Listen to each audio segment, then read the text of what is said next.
ভোটের বিপক্ষে বলে নাই, কিন্তু ভোটের পরে টুঠাট মেজরিটি পাওয়ার কারণে তারা জনগণের রায়কে বিভ্রাঙ্গুলি দেখানোর সাহস করছে।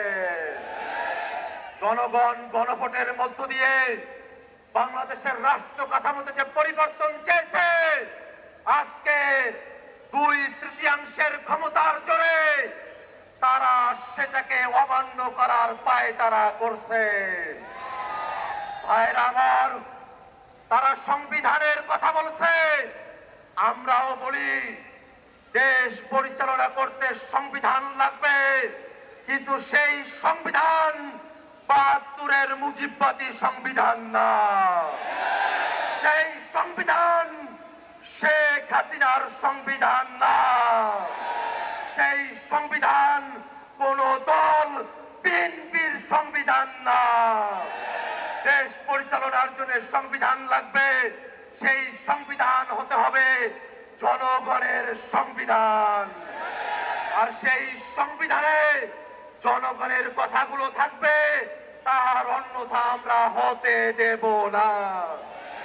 আমরা তো বুঝি আপনারা সংস্কার চান না, গণভোট চান না, তার পেছনের কারণ হলো আপনারা বাংলাদেশের রাষ্ট্র ক্ষমতাকে, বাংলাদেশের সাংবিধানিক প্রতিষ্ঠানগুলোকে এক ব্যক্তির করায়ত্ত করে রাখতে চান। গণভোট মেনে নিলে সাংবিধানিক প্রতিষ্ঠানগুলোতে নিয়োগ স্বচ্ছ হবে, আপনাদের কর্তৃত্ব এককভাবে থাকবে না। সেই কারণে আপনারা গণভোট চান না। গণভোট মেনে নিলে তত্ত্বাবধায়ক সরকারের অন্তর্বর্তীমূলক সম্মিলিতভাবে একটা কাঠামো আসবে, আপনারা সেটা চান না। গণভোট কার্যকর হলে উচ্চকক্ষ হবে ভোটের বিহার অনুযায়ী, আপনারা সেটা চান না। আপনারা মৌলিক কাঠামোর পরিবর্তন চান না, এই কারণে এই গণভোট চান না। আমরা বলতে চাই, সংসদে আপনাদের সংখ্যাগরিষ্ঠতা থাকতে পারে, কিন্তু বাংলাদেশের জনগণ 70% সংখ্যাগরিষ্ঠতা নিয়ে রাজপথে আছে।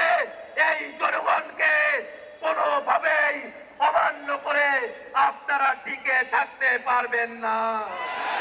আপনাদের পতন নয়, আপনাদের সুন্দর পদক্ষেপের অপেক্ষায় জাতিকে সাথে নিয়ে আমরা অপেক্ষা করছি। সংসদে, রাজপথে কথা হবে সংস্কারের জন্য। ইনকিলাব জিন্দাবাদ।